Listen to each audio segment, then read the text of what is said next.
So we're going to start here with the linear search. Now, I've done a couple of things in this example that are a little not normal, because what I don't want to do is give away the answers to some of the end of chapter exercises per se, but what I want to do is set you up with the code and how it works. So in this one, what we are doing is, instead of using an array, I am going to use a character array instead of a string array. I should have been more specific there.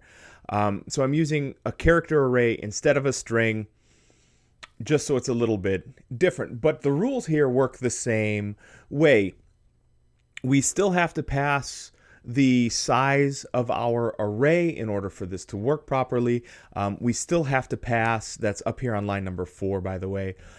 That's this middle int here is the size of our array. We are passing clearly the character array to our search list as well. And the character here is what we are looking for. All I did was I tried to find the word with the longest word without repeating letters in it, and it happens to be uncopyrightable, which is probably what this word also happens to be. So you can see I have a character array based on size count, and I just size rather, and I counted uncopyrightable is 16 letters long. I also have int found because I need something to return from my search list function, and I have a character ch. That's the character I'm going to enter in to find. So what I'm doing here on line number 12 is, this is where I'm getting the return from my search list function.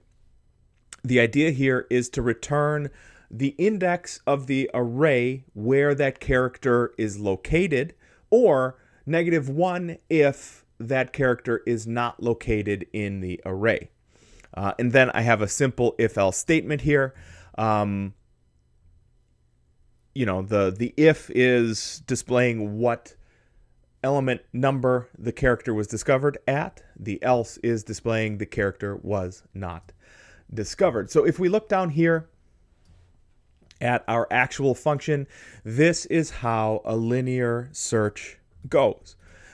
We have our character array, so this would work the very, very same way if we had a string here.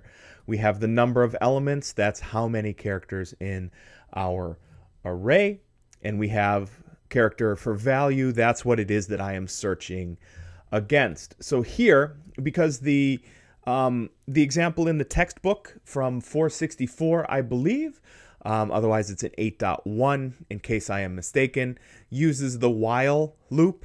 I decided we should use the for loop here to give you a secondary code base that you can look and reuse later on.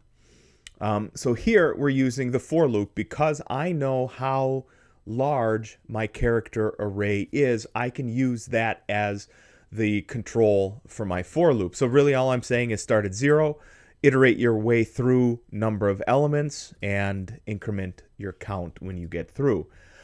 So what I'm doing here is, in this if statement, I am comparing the character value, that's here, against the element of the array, and if they are the same, so that's the equals equals operator there, return count. So that'll give me the position in the array. If not, return -1, which indicates again that no, that is not in your array. And then we come back here to main, and we would balance out the rest of our function there for main. So I'm going to do 2 examples here. One, a letter I can search for and find that is true, and one, a letter that I can search for and find that is false. So I'm going to use E because it's the very last letter there. And it says letter E is in element 15 of the word. That's what we expect, right? It's the last element. It's n-1. There's 16 elements in this array, 15. That is perfect.